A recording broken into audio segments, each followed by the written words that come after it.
ബന്ധിക്കപ്പെട്ട ഒരവസ്ഥ പോലായിരുന്നു. സുവിശേഷ വേലയിൽ തന്നെയാണ് ഞങ്ങൾ നിന്നത്. വിശ്വസ്താലുള്ള ജീവിതമായിരുന്നു. വീഴുമായിരുന്നു ബോധം കെട്ട്.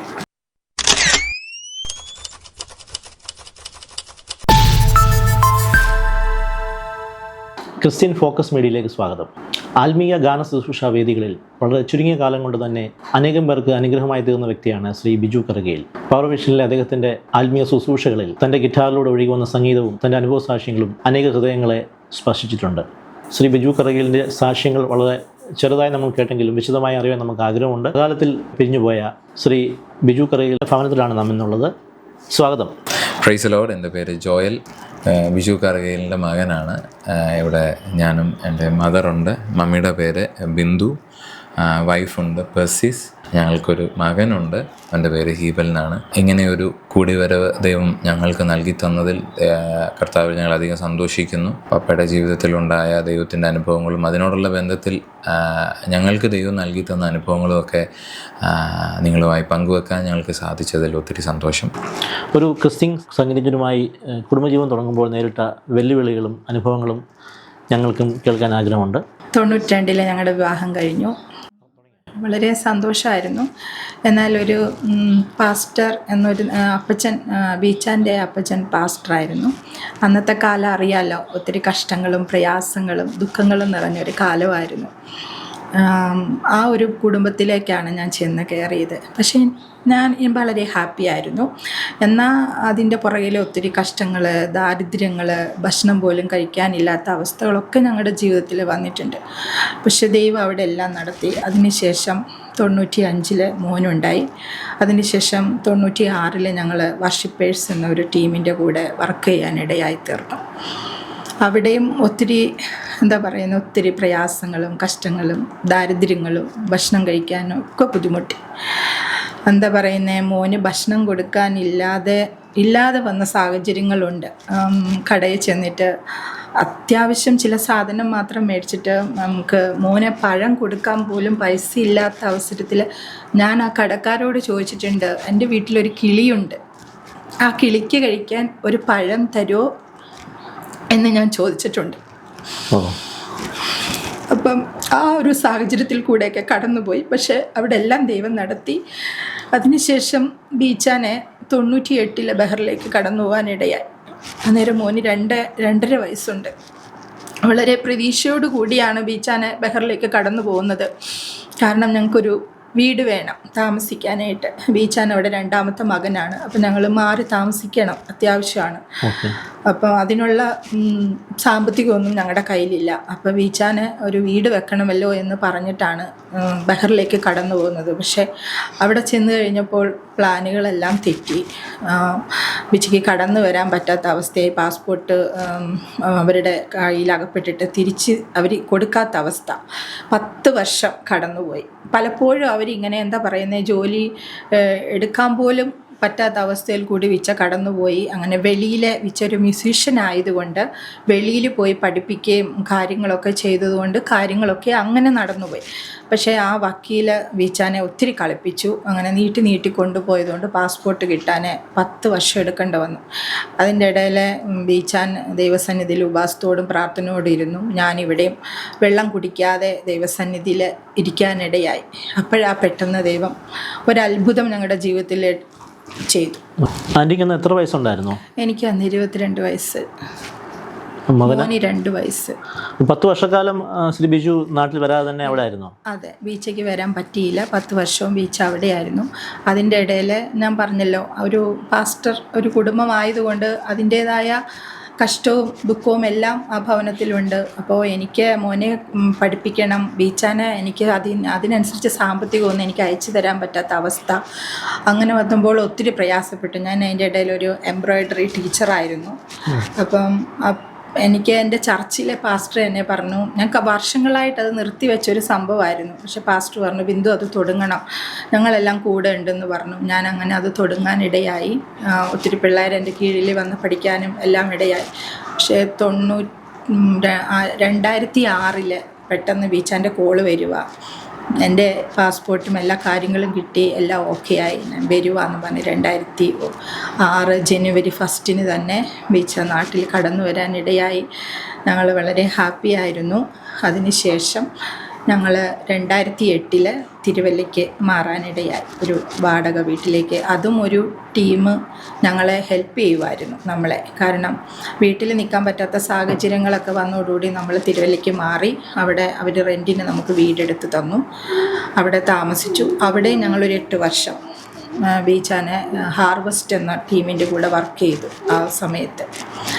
അതിനുശേഷം 10 വർഷം റെൻറ്റിന് തന്നെ താമസിച്ചു. അതിനുശേഷം ഞങ്ങളെ കുമ്മനാട്ട് വന്ന് താമസിക്കാൻ ദൈവം വഴിയൊരുക്കി. ഈ ഭവനം ഞങ്ങൾക്ക് ദൈവം തന്നു പ്രാർത്ഥനയുടെ മറുപടിയായിട്ട്. കാരണം ഒത്തിരി വർഷം 22 വർഷത്തോളം ദൈവസന്നിധിയിൽ എഴുതി വെച്ചൊരു വിഷയമായിരുന്നു ഒരു വീട് വേണം എന്ന്. കാരണം ബഹറിൽ പോയിട്ട് വിച്ചയ്ക്ക് അത് പറ്റിയില്ല ഒരു വീട് വെക്കാൻ. അപ്പോൾ എനിക്ക് കുഞ്ഞിലെ തൊട്ട് എഴുതി വെച്ച് പ്രാർത്ഥിക്കുന്ന ഒരു സ്വഭാവം ഉണ്ടായിരുന്നു.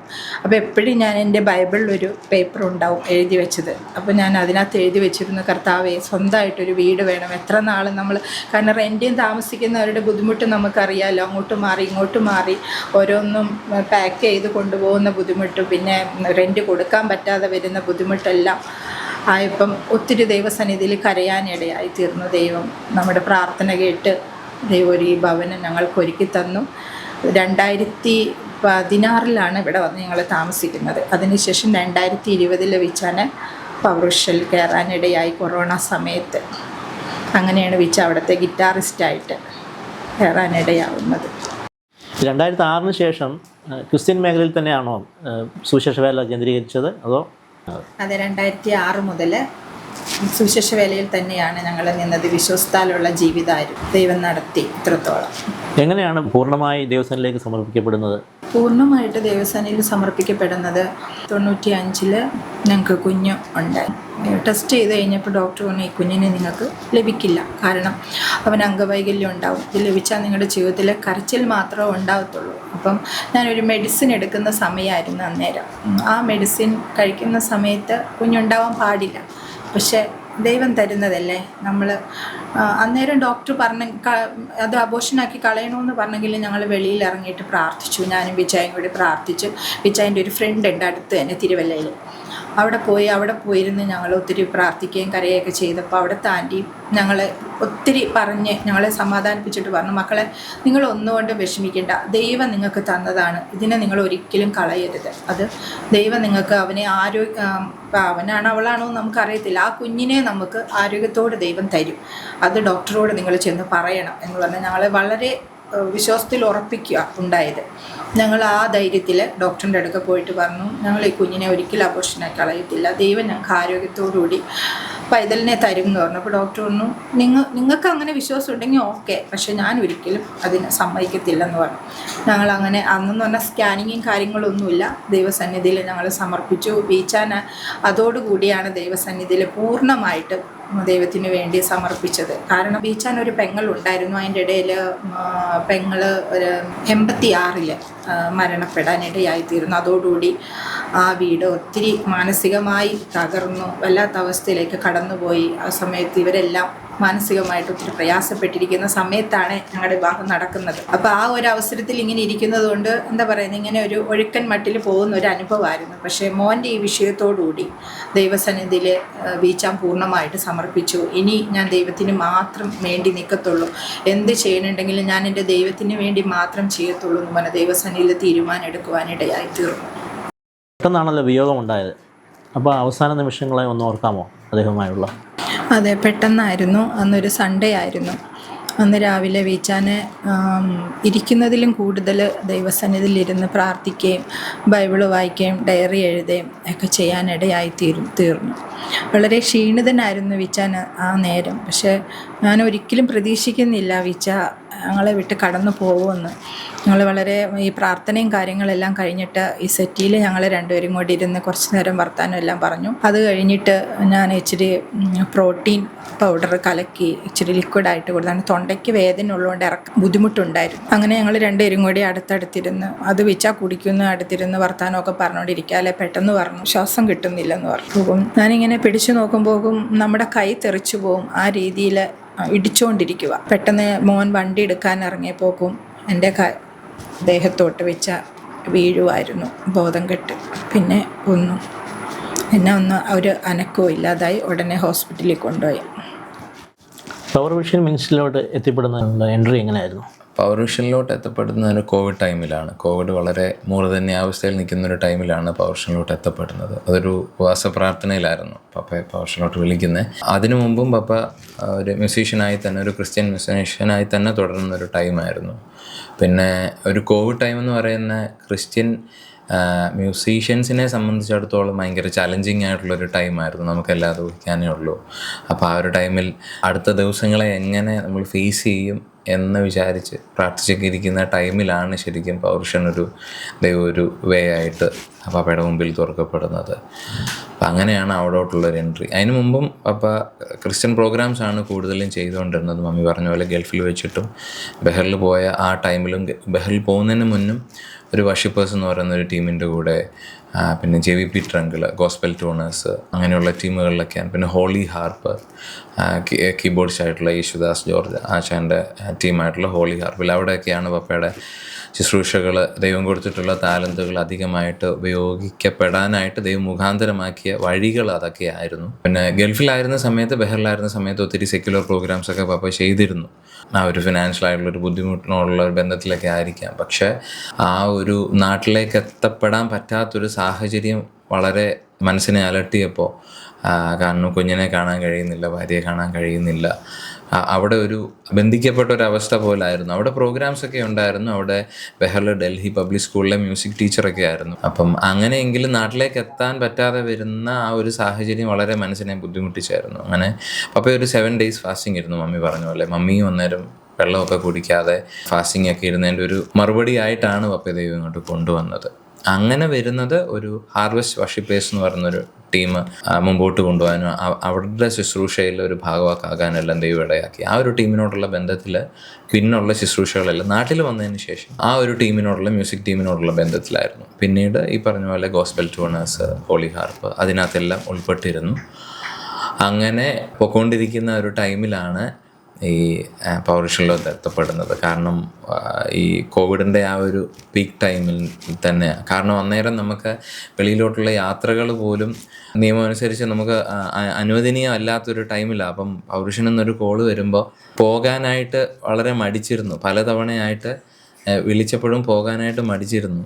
കാരണം എങ്ങനെയാകും, കാരണം വെളിയിലിറങ്ങിയാൽ എങ്ങനെയാണെന്നുള്ളത്. കാരണം ദൈവം അവിടെ കൊണ്ടുപോയി അവിടുത്തെ മീറ്റിങ്ങിന് ഇതായി. പിന്നെ സാക്ഷി പപ്പയുടെ അനുഭവങ്ങൾ, ദൈവം കൊടുത്തിട്ടുള്ള അനുഭവങ്ങളും ദൈവം കൊടുത്തിട്ടുള്ള ശുശ്രൂഷകളിലൂടെ എല്ലാം അനേകരിലേക്ക് എത്തപ്പെടാനായിട്ട്, അനേകരാൽ അറിയപ്പെടാനായിട്ട് ദൈവം മുഖാന്തരമാക്കി പപ്പയെ. അങ്ങനെയാണ് പപ്പയുടെ ശുശ്രൂഷയിലുള്ള ഒരു ടേണിംഗ് പോയിൻ്റ് ആയിരുന്നു പൗരുഷനിലോട്ടുള്ള ആ കോളിങ്. അപ്പം അങ്ങനെയാണ് പപ്പയുടെ ഒരു മ്യൂസിക്കൽ ജേണി. അവിടെ വെച്ച് പിന്നെ വർഷിപ്പ് ലീഡ് ചെയ്യാനായിട്ടും, ഒരു ഗിറ്റാറിസ്റ്റായിട്ടാണ് കയറുന്നത്. പിന്നെ പാട്ടുകൾ പാടാനും വർഷിപ്പ് ലീഡ് ചെയ്യാനായിട്ടൊക്കെ ദൈവം സഹായിച്ചു. ആ ഒരു ജേണിയിലാണ് ശരിക്കും ഈ ഒരു അസ്വസ്ഥത. ആദ്യ സമയത്തൊന്നും നമുക്ക് തിരിച്ചറിയാൻ കഴിഞ്ഞിരുന്നില്ല. വർഷിപ്പൊക്കെ ലീഡ് ചെയ്യുന്ന സമയത്ത് 2-3 വാക്കുകളൊക്കെ ഒന്ന് കുഴയുമായിരുന്നു. ഞാനും അവിടെ പൗരുഷനിൽ തന്നെയാണ് വർക്ക് ചെയ്തുകൊണ്ട് ഒരു 3.5 വർഷത്തോളം അവിടെ എൻജിനീയറായിട്ട് തന്നെ വർക്ക് ചെയ്തുകൊണ്ടിരുന്നത്. ഞാനും പപ്പയും മിക്കവാറും ഒരുമിച്ചാണ് പൗരുഷനിലോട്ടൊക്കെ പോയിക്കൊണ്ടിരുന്നത് ശുശ്രൂഷകൾക്കൊക്കെ. അപ്പോൾ അങ്ങനെ ഇരിക്കുന്ന ടൈമിലാണ് ഈ ഒരു അസ്വസ്ഥത പപ്പയെ ബാധിക്കുന്നതും. അതിൻ്റെ ഇടയിൽ പക്ഷേ ഒരു ദൈവം കൊടുത്ത ആ ഒരു കാലയളവിൽ ദൈവത്തിന് വേണ്ടി അധികമായിട്ട് പ്രയോജനപ്പെടാൻ ദൈവം സഹായിച്ചു. ബഹറിലായിരുന്ന സമയത്ത് ഈ ഒരു ഫാസ്റ്റിങ്ങിനോടുള്ള ബന്ധത്തിലാണ് പൂർണ്ണമായിട്ടും ഇനി ദൈവത്തിന് വേണ്ടി മാത്രമേ ശുശ്രൂഷകളും ദൈവം കൊടുത്തിട്ടുള്ള താലന്തുകളെല്ലാം ചെയ്യത്തുള്ളൂ എന്നുള്ളൊരു തീരുമാനത്തിലെത്തുകയും ആ ഒരു തീരുമാനത്തെ ദൈവം മാനിക്കുകയും ചെയ്തിരുന്നു. ഞങ്ങൾക്ക് തിരിഞ്ഞു നോക്കുമ്പം ദൈവം നടത്തിയ വഴികളേ ഉള്ളൂ. ദൈവത്തോടെ നന്ദി പറയാൻ മാത്രമേ ഉള്ളൂ ഞങ്ങൾക്ക്. കാരണം വിയോഗത്തോടുള്ള ബന്ധത്തിൽ ഞങ്ങൾക്ക് ഒത്തിരി വിഷമങ്ങളുണ്ടായിരുന്നു. കാരണം ഈ പറഞ്ഞ പോലെ പെട്ടെന്നായിരുന്നു. വയ്യാഴികളും ഒക്കെ ഉണ്ടായിരുന്നെങ്കിലും ഇത്ര പെട്ടെന്ന് ഞങ്ങളിൽ നിന്ന് ദൈവത്തിൻ്റേത് മാത്രമായി ദൈവം എടുക്കുമെന്ന് ഞങ്ങൾ പ്രതീക്ഷിച്ചില്ല. പക്ഷേ പിന്നീട് ദൈവം ഞങ്ങളെയും ബലപ്പെടുത്തി. പിന്നീടുള്ള പ്രാർത്ഥനകളിലും അനേകരുടെ പ്രാർത്ഥനകളാണ്. ഞങ്ങളുടെ ഒരു പ്രാർത്ഥന മാത്രമാണെന്ന് ഞങ്ങൾക്ക് പറയാൻ കഴിയില്ല. കാരണം അനേകരുടെ പ്രാർത്ഥനകൾ, അതിലെല്ലാം ഉപരി ദൈവത്തിൻ്റെ കരുണ ഒന്നുകൊണ്ട് മാത്രമാണ് ഈ ഒരു അവസ്ഥയിലും. കാരണം പപ്പയെ സംബന്ധിച്ചിടത്തോളം ഒരു ഫാദർ എന്നതിനേക്കാൾ ഉപരി ഞങ്ങളെല്ലാം ഒരു ഫ്രണ്ട്സിനെ പോലെയായിരുന്നു. കാരണം ഞങ്ങൾക്ക് എന്ത് സംസാരിക്കാൻ, അങ്ങോട്ടും ഇങ്ങോട്ടും എന്ത് സംസാരിക്കാം, അങ്ങനെയുള്ളൊരു ബോണ്ടേജോ ഒരു അതിർവരമ്പുകളോ ഒന്നും ഞങ്ങൾ തമ്മിലുണ്ടായിരുന്നില്ല. മമ്മിയും ഞങ്ങളെല്ലാവരും ആണെന്നുണ്ടെങ്കിലും ആ ഒരു വേ ഓഫ് ഇതായിരുന്നു ഞങ്ങളുടെ. അപ്പം അങ്ങനെ ഒരാൾ പെട്ടെന്ന് പോകുമ്പോൾ ഞങ്ങൾക്കതൊരു വലിയ വിടവ് തന്നെ. അത് ഞങ്ങളുടെ മനസ്സിനെയും വളരെയധികം ബാധിച്ചിരുന്നു. പിന്നെ ദൈവം ബലപ്പെടുത്തി, അത് മാത്രമേ ഞങ്ങൾക്ക് പറയാനുള്ളൂ. ദൈവം ബലപ്പെടുത്തി, ദൈവം നൽകി തന്നൊരു ബലം കൊണ്ട് മാത്രമാണ് ഇങ്ങനെ പോകുന്നത്. പിന്നെ അതിനുശേഷം പപ്പ നിന്ന ആ ഒരു വേദിയിൽ ഞങ്ങൾക്ക് കുടുംബമായിട്ട് നിൽക്കാനും ദൈവം മുഖാന്തരമാക്കി. കാരണം പപ്പ ഞങ്ങളുടെ കൂടെ ഉണ്ടായിരുന്ന സമയത്തും ഞങ്ങളുടെ ഒരു ആഗ്രഹമായിരുന്നു പപ്പയുടെ കൂടെ ഒരുമിച്ച് നിന്ന് ദൈവനാമം മഹത്വപ്പെടുത്തണമെന്ന്. പക്ഷെ പലപ്പോഴും അത് ഞങ്ങൾക്ക് കഴിഞ്ഞിട്ടില്ല. ഞാനിവിടെ പവർഷനിലായിരുന്ന സമയത്തും അവിടെ മിക്സ് എഞ്ചിനീയർ ആയിരിക്കുന്ന സമയത്താണെങ്കിൽ പോലും പലപ്പോഴും ആഗ്രഹിച്ചിട്ടുണ്ട് സ്റ്റേജിൽ ഒരുമിച്ചൊക്കെ നിൽക്കണം എന്നൊക്കെ. അപ്പോഴും ഞങ്ങൾ ഒരുമിച്ച് ശുശ്രൂഷയിലായിരിക്കുന്ന സമയത്ത് ഞാൻ മിക്സ് ചെയ്തുകൊണ്ടിരിക്കുന്നു. ഞാൻ ഓഡിയോ ഡിപ്പാർട്ട്മെൻറ്റിലായിരുന്നു പവർഷനിൽ. അതും ഒരു അത്ഭുതം തന്നെയാണ്, അവിടെ ജോലിക്ക് കയറുന്നതുമല്ല. അപ്പം ഇങ്ങനെ ആ ഒരു ശുശ്രൂഷയുടെ ടൈമിൽ അന്നേരം പപ്പ ആദ്യമായിട്ട് ഗിറ്റാറ് എടുക്കാതെ വർഷിപ്പ് ചെയ്യാൻ കയറുന്ന ഒരു ടൈമായിരുന്നു. അതുവരെ വർഷിപ്പ് ചെയ്യുന്നുകൊണ്ടിരുന്ന സമയത്ത്, ലീഡ് ചെയ്യുന്ന സമയത്തെല്ലാം ഗിറ്റാറും കൂടെ ഉണ്ടായിരുന്നു. ഗിറ്റാർ എടുക്കാതെ മൈക്ക് മാത്രം എടുത്ത് വർഷിപ്പ് ചെയ്യുന്ന ആദ്യത്തെ ഒരു ടൈമായിരുന്നത്. അപ്പം അവിടെ ഞാനിങ്ങനെ മിക്സ് ചെയ്തുകൊണ്ടിരിക്കുന്ന സമയത്ത് ആരോ മനസ്സിലിങ്ങനെ പറയുന്ന പോലെ, ഞാൻ പൂർണ്ണമായി വിശ്വസിക്കുന്ന അതൊരു ദൈവശബ്ദമായിരുന്നു. നീ ഇപ്പം എന്താ ചെയ്യുന്നത് എന്നിങ്ങനെ മനസ്സിൽ ഭയങ്കര ആരോ പറയുന്ന പോലെ. അപ്പം എനിക്ക് ആദ്യമൊന്നും മനസ്സിലായില്ല. അപ്പം വളരെ കൊച്ചിലെ തൊട്ടേ ഞാൻ പ്രാർത്ഥിക്കുമായിരുന്നു പപ്പയുടെ കൂടെ നിൽക്കണം, ഒരുമിച്ച് നിൽക്കണം ശുശ്രൂഷയിലെന്നൊക്കെ. നിങ്ങളിപ്പോൾ എന്താ ചെയ്തുകൊണ്ടിരിക്കുന്നത് എന്നിങ്ങനെ ഒരാൾ ചോദിക്കുന്ന പോലെ ദൈവത്തിൻ്റെ ആത്മാവ് എന്നോട് ഇങ്ങനെ സംസാരിക്കുക. അപ്പോൾ പറഞ്ഞു, നിങ്ങൾ ഒരുമിച്ച് ശുശ്രൂഷിച്ചുകൊണ്ടിരിക്കുക, എന്നോട് ഇങ്ങനെ ഒരാൾ പറഞ്ഞു തരുന്ന പോലെ പറഞ്ഞു തരുന്നിരിക്കുക. അപ്പം ഞാൻ വർക്ക് ചെയ്യുന്നതിൻ്റെ ഇടയിൽ കണ്ണുകൾ നിറഞ്ഞു. കാരണം അന്നേരം തിരിഞ്ഞു നോക്കുമ്പോൾ എനിക്ക് പറയാൻ കഴിയും, ഞാനും എൻ്റെ പിതാവ് ഒരുമിച്ചാണ്. 3.5 വർഷത്തോളം ഞാനും പൗർഷനിൽ നിൽക്കാനായിട്ട് ദൈവം സഹായിച്ചു. അവിടുത്തെ ശുശ്രൂഷകളോടുള്ള ബന്ധത്തിൽ അവിടുത്തെ ടെക്നിക്കൽ സ്റ്റാഫായിട്ട് നിൽക്കാനായിട്ട് ദൈവം സഹായിച്ചു. അപ്പം ദൈവത്തിനാലും അപ്പോൾ എനിക്ക് മനസ്സിലാക്കാൻ കഴിഞ്ഞത് ഈ 3.5 വർഷത്തോളം ഞാനും പിതാവ് ഒരുമിച്ച് ശുശ്രൂഷിക്കുകയായിരുന്നു. അപ്പോൾ ഈ പറഞ്ഞ പോലെ ക്രിസ്ത്യൻ മ്യൂസീഷ്യൻസിൻ്റെ ജീവിതത്തിൽ ഇത്രയൊക്കെ കാര്യങ്ങൾ ഒരുപക്ഷെ അറിയപ്പെടാതെ ഇരിക്കുന്ന, ദൈവത്തിന് വേണ്ടി പൂർണ്ണമായി സമർപ്പിക്കപ്പെട്ട ഒത്തിരി പേരുണ്ടാകാം. നമ്മളൊരു സുവിശേഷവേല എന്ന് ചിന്തിക്കുമ്പോൾ ദൈവജനം സംസാരിക്കുന്നവരെ മാത്രമായിട്ട് കാണുന്നൊരു ടൈം പീരീഡ് ഉണ്ടായിരുന്നു. ഇപ്പോൾ അതിനൊക്കെ ഒത്തിരി വിടുതലായി വരുന്നൊരു കാലമായി ഇതൊക്കെ. പക്ഷെ ഒരു ക്രിസ്ത്യൻ മ്യൂസീഷ്യൻ്റെ ജീവിതത്തിൽ, അവരുടെ ഫാമിലി ലൈഫിൽ, അവരുടെ കുഞ്ഞുങ്ങളുടെ ജീവിതത്തിൽ അവർ കടന്നു പോകുന്ന ഒത്തിരി ചലഞ്ച്, അവർ ഫേസ് ചെയ്യുന്ന വിശ്വാസ ജീവിതമുണ്ട്. അതൊക്കെ അനുഭവിച്ചറിയാനും വിശ്വാസത്താൽ മാത്രമാണ് ശരിക്കും ഇത്രത്തോളം വരാനായിട്ട് ദൈവം സഹായിച്ചത്. പപ്പയുടെ ഓരോ വാക്കുകളും ജീവിതത്തിൽ ഒത്തിരി, പപ്പ എപ്പോഴും പറയുന്ന ഒരു കാര്യമുണ്ട്, ഇന്ന് നിനക്ക് ദൈവം ഒരു ശുശ്രൂഷ ഏൽപ്പിക്കുന്നുണ്ടെങ്കിൽ, അല്ലെ ഒരു ഉത്തരവാദിത്തം ദൈവം ഏൽപ്പിക്കുന്നുണ്ടെങ്കിൽ, ഇന്നത്തെ നിൻ്റെ ദിവസം എന്ന് പറയുന്നത് അത് നിൻ്റെ ലാസ്റ്റ് ഡേ ആണ്. അപ്പോൾ ആ ലാസ്റ്റ് ഡേ ആണെന്നുണ്ടെങ്കിൽ ഒരു മനുഷ്യനെ സംബന്ധിച്ചിടത്തോളം എനിക്കിനി അടുത്തൊരു ചാൻസ് ഇല്ല. അപ്പോൾ ഞാൻ ഇനി ചെയ്യുമ്പോൾ അത് ബെസ്റ്റായിട്ട് ചെയ്യണം. അത് തന്നെയാണ് പപ്പ ഉടനീളം ഫോളോ ചെയ്തുകൊണ്ടിരുന്നത്. പപ്പയുടെ പ്രൊഫഷനിലും ശുശ്രൂഷകളിലെല്ലാം ഒത്തിരി നേരം ദൈവസന്നിധിയിൽ ഇരിക്കുകയും പ്രാർത്ഥിക്കുകയും പാട്ടുകളൊക്കെ നോക്കുകയും ഒക്കെ ചെയ്തിട്ടാണ് പപ്പ ശുശ്രൂഷകൾക്കെല്ലാം കയറാറ്. ഒരു ഫോളോ ചെയ്തു പോയ, ദൈവത്തിന് വേണ്ടി ചെയ്ത ആ കാര്യങ്ങൾ ഞങ്ങളിലൂടെ ദൈവം ചെയ്തെടുക്കാനായിട്ട് ആഗ്രഹിക്കുകയും പല സമയങ്ങളിലായി അത് ചെയ്യുകയൊക്കെ ചെയ്യുന്ന ഓർക്കുമ്പോൾ ഒത്തിരി സന്തോഷമുണ്ട്. പപ്പയുടെ ഒരു മ്യൂസിക്കൽ ജേണി അങ്ങനെയായിരുന്നു. ഒരു ഡ്രമ്മറായിട്ടാണ് പപ്പ സ്റ്റാർട്ട് ചെയ്യുന്നത്. ട്രിനിറ്റിയുടെ ഒരു 8th ഗ്രേഡുള്ളൊരു മ്യൂസീഷ്യനായിരുന്നു പപ്പ. പപ്പയെ പഠിപ്പിച്ചത് കേരളത്തിൽ തന്നെ ബെസ്റ്റായിട്ടുള്ളൊരു ടീച്ചറാണ്, ജോബോയ് ടി വിൻസെൻ്റ് എന്ന് പറയും. ആ ഒരു കാലഘട്ടത്തിൽ ട്രിനിറ്റി അംഗീകരിച്ച ഒരു ടീച്ചറേ ഉണ്ടായിരുന്നുള്ളൂ. ആ ഒരു പപ്പ ഡ്രമ്മൊക്കെ പഠിക്കുന്ന ആ ഒരു ടൈമിൽ എൻ്റെ ഒരു അറിവാണ് ഞാൻ പങ്കുവെക്കുന്നത് കേട്ടോ. അങ്ങനെയുള്ളൊരു പ്രൊഫഷനിൽ നിന്നാണ് പപ്പ സ്റ്റാർട്ട് ചെയ്യുന്നത്. പിന്നെയാണ് ഗോസ്പൽ ട്യൂണൈസിൽ വന്നതിന് ശേഷം JVP ട്രങ്കിളുടെ വൈഫ് നിർമ്മല ആൻറ്റിയാണ് പപ്പയെ ബേസ് ഗിറ്റാർ പ്ലേ ചെയ്യാനായിട്ട് പ്രേരിപ്പിക്കുന്നതും അതിനു വേണ്ട കാര്യങ്ങളൊക്കെ പറഞ്ഞു കൊടുക്കുന്നതും. അങ്ങനെയാണ് പപ്പ ബേസ് ഗിറ്റാറിലോട്ട് കയറുന്നത്. പവർഷനിലേക്കൊക്കെ പപ്പ കയറുമ്പോൾ ബേസ് ഗിറ്റാറിലാണ് കയറുന്നത്. പക്ഷേ പപ്പ സ്റ്റാർട്ട് ചെയ്യുന്നത് ഒരു ഡ്രമ്മറായിട്ടാണ്. അപ്പോൾ ഒരു ഡ്രമ്മറായിട്ട് തുടങ്ങി ഒരു ബേസ് ഗിറ്റാറിലേക്ക് കയറി ആരാധന ലീഡ് ചെയ്യാനും സാക്ഷ്യങ്ങളൊക്കെ പറയാനും ഒക്കെ ദൈവം ഇടയാക്കി. പപ്പയുടെ സാക്ഷ്യങ്ങളൊക്കെ ഒത്തിരി പേർക്ക് വിടുതലും അനുഗ്രഹമായിരുന്നെന്ന് പലരെയൊക്കെ കാണുമ്പോഴാണ് ഞങ്ങൾക്ക് മനസ്സിലാകുന്നത്. ശരിക്കും ഇത്രയധികം ആളുകളിലേക്ക് പപ്പയുടെ ശബ്ദത്തെ മുഖാന്തരമാക്കി ദൈവം സംസാരിച്ചത് ഞങ്ങൾക്ക് മനസ്സിലായത് ശരിക്കും യഥാർത്ഥമായി മനസ്സിലാക്കാൻ കഴിഞ്ഞത് അവർ വിയോഗത്തോടുള്ള ബന്ധത്തിലായിരുന്നു. അപ്പോൾ ദൈവം ഉപയോഗിക്കുന്നത് ഞങ്ങൾക്കറിയാം, ശക്തമായ ദൈവം നടത്തുന്നതെല്ലാം ഞങ്ങൾക്ക് മനസ്സിലാക്കാനും എല്ലാം കഴിയുന്നുണ്ടായിരുന്നു. പക്ഷെ ആ ഒരു വിയോഗത്തോടുള്ള ബന്ധത്തിലാണ് ഇത്രയധികം ആളുകളിലേക്ക് എത്തപ്പെട്ടിരുന്നോ എന്ന് പോലും ഞങ്ങൾ ചിന്തിച്ചത് അങ്ങനെയായിരുന്നു. ദൈവത്തിന് മാത്രം മഹത്വം കൊടുക്കുന്നു. അവർ ചുരുങ്ങിയ കാലയളവിൽ ദൈവത്തിന് വേണ്ടി പ്രയോജനപ്പെടാൻ പപ്പയെ ദൈവം സഹായിച്ചു. നന്ദിയല്ലാതെ ഒന്നുമില്ല ദൈവത്തോട്. ജോയൽ ഇപ്പോൾ എന്ത് ചെയ്യുന്നു? ഞങ്ങൾ സുവിശേഷകരാണ്.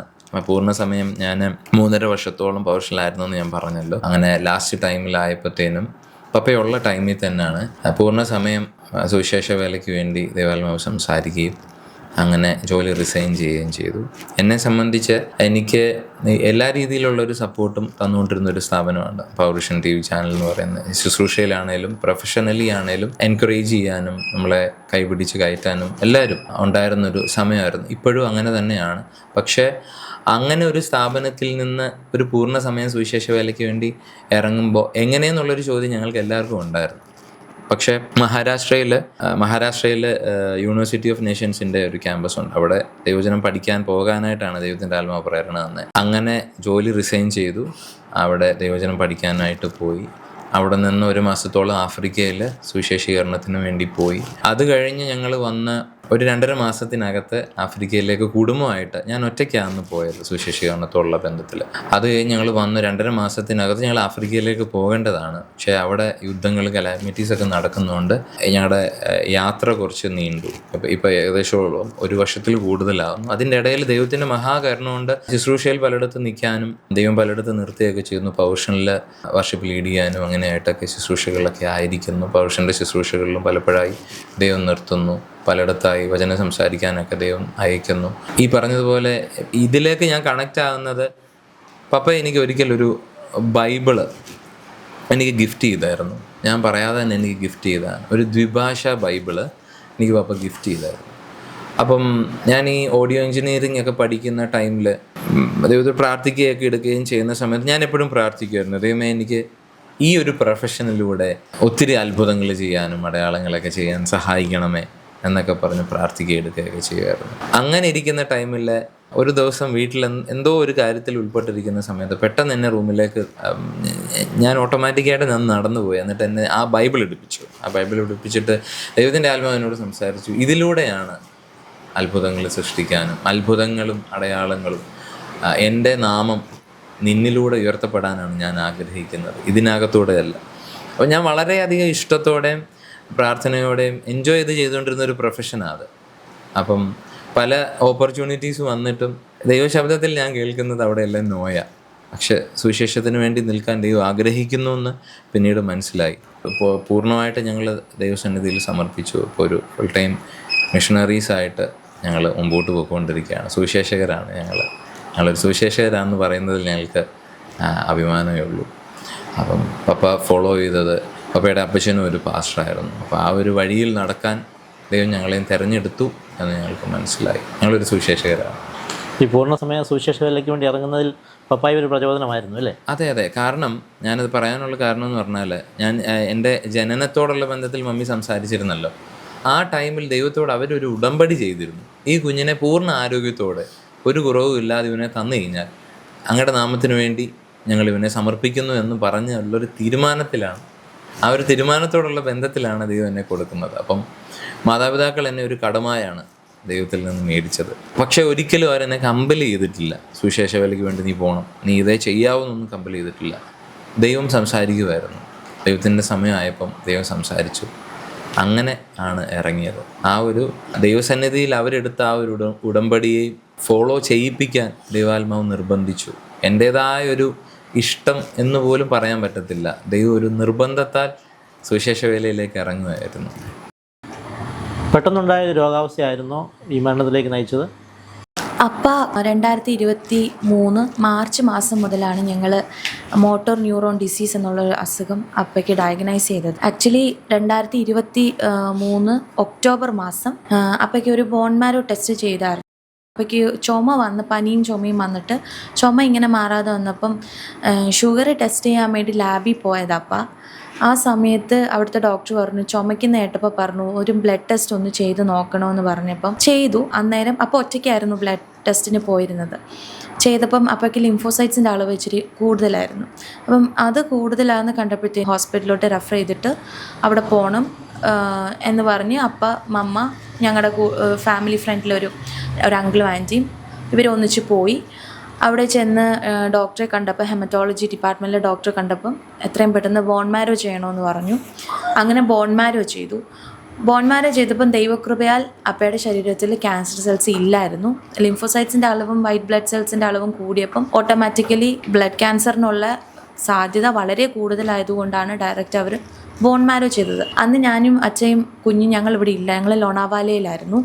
ആ സമയത്തായിരുന്നു ഈ സംഭവങ്ങളൊക്കെ നടക്കുന്നത്. അപ്പം ഞാൻ ഡോക്ടറുമായിട്ട് ഓൺലൈൻ കൺസൾട്ടേഷൻ നടത്തിയായിരുന്നു. അദ്ദേഹത്തോട് കാര്യങ്ങൾ അന്വേഷിച്ചപ്പം ഡോക്ടർ പറഞ്ഞു, ഇതുപോലെ ബ്ലഡ് ടെസ്റ്റിൽ ഇത്രയും അധികം ബ്ലഡ് കൗണ്ടിൽ വേരിയേഷൻ വന്നതുകൊണ്ട് ഉറപ്പായിട്ടും ഇത് ബ്ലഡ് ക്യാൻസർ ആണെന്നുള്ളൊരു തോട്ടിൽ തന്നെയാണ് ഞാൻ ബോൺ മാരോ ചെയ്യാൻ നിങ്ങളോട് പറഞ്ഞിരുന്നത്. പക്ഷെ ബോൺ മാരോയിൽ യാതൊരു പ്രശ്നവും ഇല്ല. ആ ഒരാഴ്ച ഞങ്ങൾ ദൈവസന്നിധിയിൽ ശരിക്കും പ്രാർത്ഥിക്കുകയും കണ്ണുനീരൊഴുക്കുകയും ഒക്കെ ചെയ്തു. അപ്പയും അമ്മയാണെങ്കിലും ഞങ്ങൾ അവിടെ ഇരുന്നാണെങ്കിലും ഒക്കെ. ഈ കാര്യം അങ്ങനെ വെളിയിൽ ഞങ്ങൾ ആരോടും പറഞ്ഞില്ലായിരുന്നു. പക്ഷെ ബോൺ മാരോൻ്റെ റിസൾട്ട് വളരെ ഞങ്ങൾക്ക് അനുകൂലമാക്കി ദൈവം തന്നു. അന്നേരം ഡോക്ടർ എന്നോടൊരു വാക്ക് പറഞ്ഞു, നിങ്ങൾക്ക് വേണമെങ്കിൽ ഒരു പെറ്റ് സ്കാൻ ചെയ്യാം, അതിലെന്തെങ്കിലും ഉണ്ടെങ്കിൽ തന്നെയും പേടിക്കേണ്ട, വേണമെങ്കിൽ എന്നുള്ളൊരു വാക്ക് അദ്ദേഹം പറഞ്ഞിരുന്നു. പക്ഷേ ബോൺ മാരോയിൽ അത്ഭുതം ചെയ്ത കർത്താവിൽ ഞങ്ങൾ പൂർണ്ണമായി വിശ്വസിച്ചു. അപ്പോഴേക്ക് അങ്ങനത്തെ ക്യാൻസർ സെൽസ് ഒന്നും ഇല്ലെന്നുള്ളത് ഞങ്ങൾക്ക് വ്യക്തമായി. അതിനുശേഷം ഞങ്ങൾ പെറ്റ് സ്കാൻ ചെയ്യാനായിട്ട് പോയില്ല. പക്ഷേ ഈ സമയം മുതലേ അപ്പയ്ക്ക് നാക്കിന് അല്പമായ കുഴച്ചിലുണ്ടായിരുന്നു. അപ്പോൾ സംസാരിക്കുന്നത് ഇടയ്ക്ക് ചില വാക്കുകൾ ഞങ്ങൾക്ക് മനസ്സിലാവത്തില്ല. അപ്പോഴേക്ക് പാടാൻ ചെറിയ ബുദ്ധിമുട്ട്. അപ്പോൾ പാടുകയും ഗിറ്റാർ വായിക്കുന്നതിൻ്റെ ഒപ്പം തന്നെ പാടുകയും ചെയ്തുകൊണ്ടിരുന്നു. ഇപ്പോൾ പർവിഷനിലാണെങ്കിലും ഇവിടെ ആ സമയങ്ങളിലൊന്ന് ലീഡ് ചെയ്യാൻ പറയുന്ന സമയങ്ങളിൽ ലീഡ് ചെയ്യാനോ പാടാനോ ഒന്നും അപ്പം അങ്ങനെ മനസ്സ് വെക്കത്തില്ലായിരുന്നു.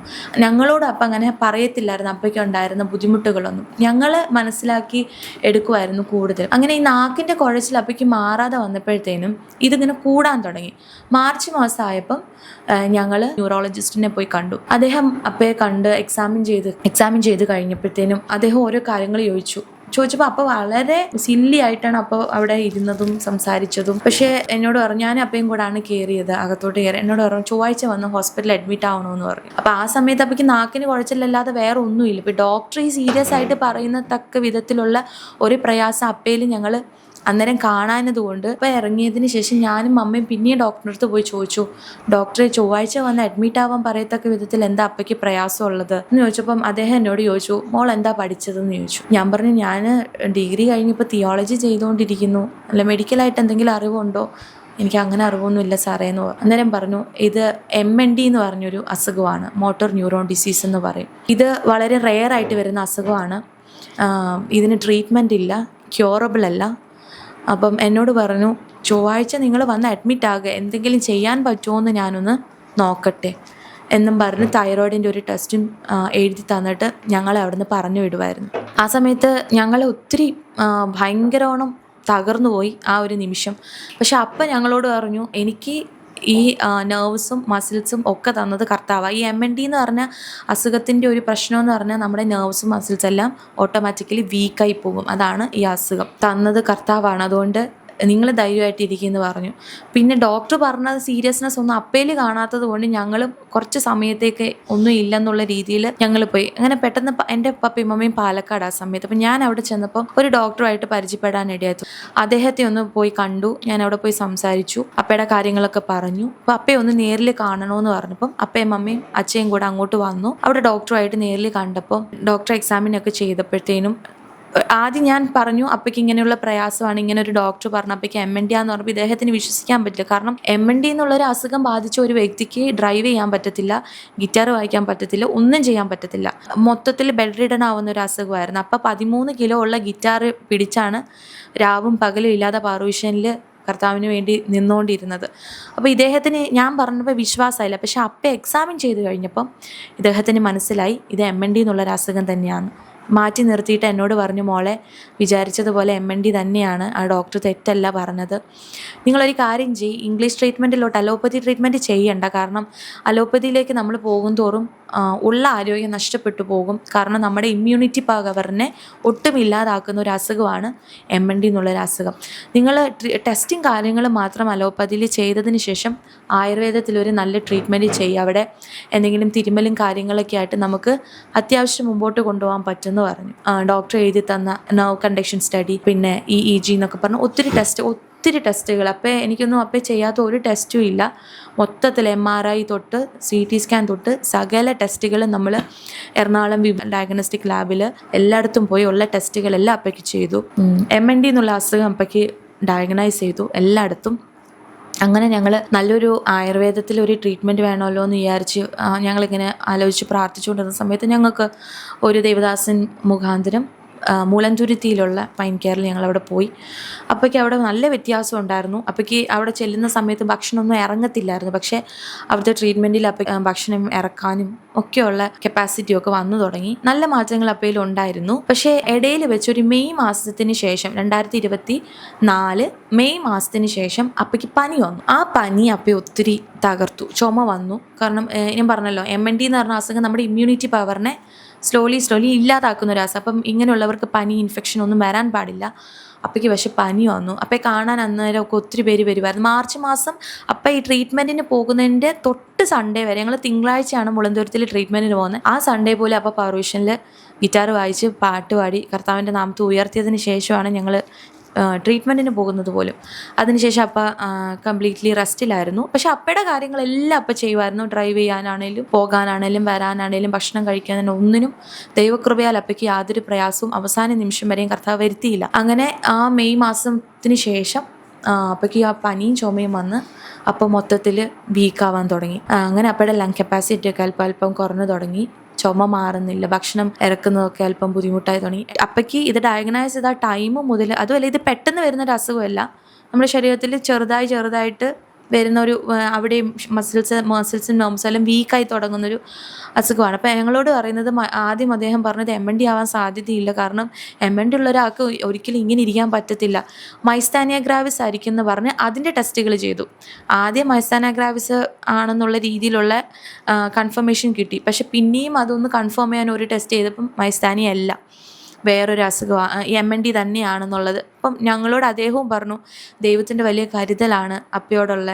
കാരണം ഇങ്ങനെ ഇരിക്കാനൊന്നും പറ്റത്തില്ല.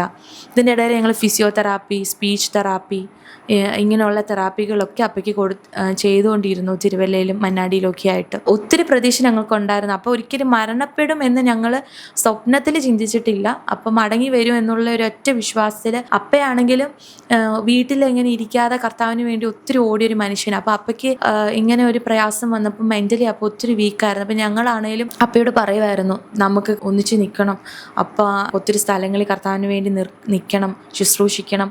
ഇത് മാത്രമായിരുന്നു ഞങ്ങളുടെ മനസ്സിലും.